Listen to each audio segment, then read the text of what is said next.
Good morning বন্ধুরা, Riyanka home টাউনের নতুন একটা ব্লগে তোমাদের সকলকে স্বাগত।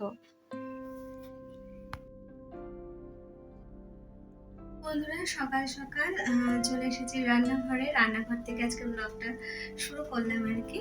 তো ছেলেকে একটু খেতে দেবো, ঘি দিয়ে ভাত দেবো, ও ঘি ভাত খাবে, আজকে স্কুল পাঠাইনি। তো চলো আজকে একটু নিম বেগুন করবো, একটু কাতলা মাছ আর একটু পনিরের তরকারি। তো চলো সঙ্গে থাকো, পুরো দিনটা তোমাদের সাথে শেয়ার করব। আর হ্যাঁ, যে যেখান থেকে দেখছো প্লিজ আমাকে লাইক, শেয়ার এবং সাবস্ক্রাইব করে দিও। তো চলো সঙ্গে থাকো। মুনমুন কিচেন এই আইডি থেকে দিদিভাই অনেক ভালোবাসা দিয়েছো, তোমাকেও অনেক ভালোবাসা, এভাবেই আমার পাশে থেকো। তনুশ্রী কুণ্ডু এই আইডি থেকে দিদিভাই তুমিও অনেক ভালোবাসা দিয়েছো, তোমাকেও অনেক ভালোবাসা, এভাবেই আমার পাশে থেকো। হোম মেকিং সাবিনা ব্লগ তুমি লিখেছো, লাইক দিয়ে পুরো ভিডিওটা দেখে নিলাম, খুব ভালো লাগলো, থ্যাংক ইউ সো মাচ তোমাকে পুরো ভিডিওটা ওয়াচ করার জন্য। কারণ আমিও যাদের যাদের ভিডিও ফলো করি, আমি কিন্তু প্রত্যেকের পুরো ভিডিও দেখি। অনেক ভালোবাসা রইল তোমার জন্য, এভাবেই আমার পাশে থেকো। একটু বিনোদন আইডি থেকে দিদিভাই তুমি লিখেছ, ভালো লাগলো, ভীষণ ভীষণ ভীষণ ভালো লাগলো তোমার আজকের ভিডিওটি, থ্যাংক ইউ সো মাচ দিদিভাই, এভাবেই আমার পাশে থেকো। বিহান আইডি থেকে দিদিভাই লিখেছ, ভালো লাগলো, এগিয়ে চলো, থ্যাংক ইউ সো মাচ দিদিভাই, তোমাকেও এভাবেই আমার পাশে থেকো। তো এর আগে দেখেছো নিম বেগুনটা সুন্দর করে কেটে নিয়েছি, জলে ভিজিয়ে রেখেছি বেগুনটাকে, আর এদিকে পনিরের তরকারি করবো বলে পনিরটাকে জলে ধুয়ে চৌকো চৌকো করে কেটে নিলাম। আমি কিন্তু এই পনিরের তরকারিতে একটু আলু ব্যবহার করব।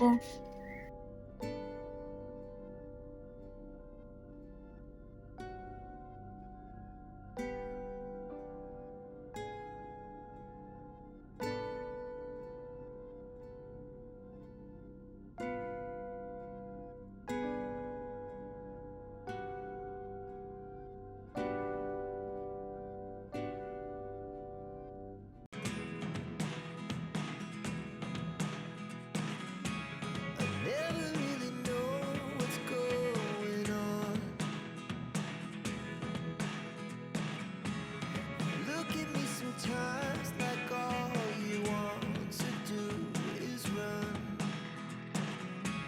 Hear me out, hear me out. It's all the things you never show. There are the things I want to know. Secrets start in your heart so slow. তো আমি দুপাশে দুটো কড়া বসিয়ে তাড়াতাড়ি করে রান্নাবান্নাগুলো সারছি আর কি। একটাতে নিম বেগুন বসিয়ে দেবো, আর একটাতে পনিরের তরকারি, আর মাছটা একটু পরে করব কারণ মাছটা এখনও ধোয়া হয়নি। তো চলো পুরো ভিডিওটা দেখো, লাস্টে তোমাদের সঙ্গে রান্নাগুলো সব শেয়ার করে দেব, দেখতে থাকো।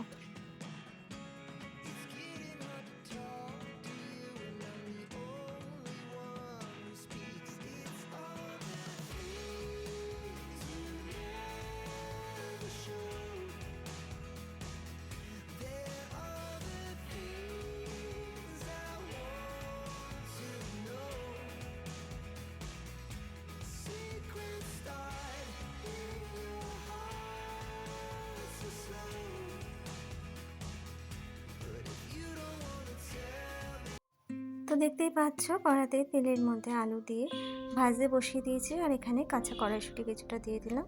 তো পনিরটা আমি এইভাবেই করব, এইভাবে করলে কিন্তু খেতে বেশ ভালো লাগে। তো চলো দেখতে থাকো।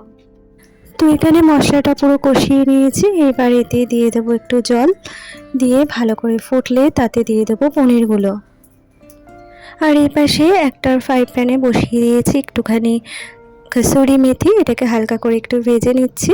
এটাকে গুঁড়ো করে নামানোর আগে পনিরে ছিটিয়ে নামিয়ে দেব, এটা কিন্তু আলাদা একটা ফ্লেভার আসে, বেশ ভালো লাগে, তোমরা বাড়িতে করে দেখতে পারো। রান্না শেষে তোমাদের সাথে রান্নাগুলো শেয়ার করে দিলাম, এবার রান্নাঘরটা পরিষ্কার করে নেব, তো চলো সঙ্গে থাকো।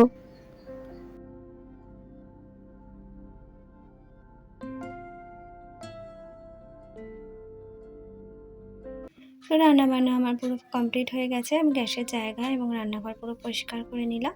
আমি কিন্তু এখনও ভাত বসাইনি। তো দেখো রান্নাঘরটা পরিষ্কার করেই আমি ভাতটা বসাই আর কি, যাতে একটু বেলা হয়ে গরম গরম ভাতটা খেতে পারি আর কি, তার জন্য। তো চলো দেখতে থাকো।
রান্নাঘরের কাজ আমার মোটামুটি কমপ্লিট আজকের মতো। তো আমি তোমাদের কাছে আবার আসছি। তো রান্নাবান্না সেরে ঘর পুছে চলে গিয়েছিলাম খাওয়া দাওয়া করতে। খাওয়া দাওয়া করে একটু রেস্ট নিয়েছি। তো বিকেলবেলা যাবো বিকেলে টিফিন করতে। তো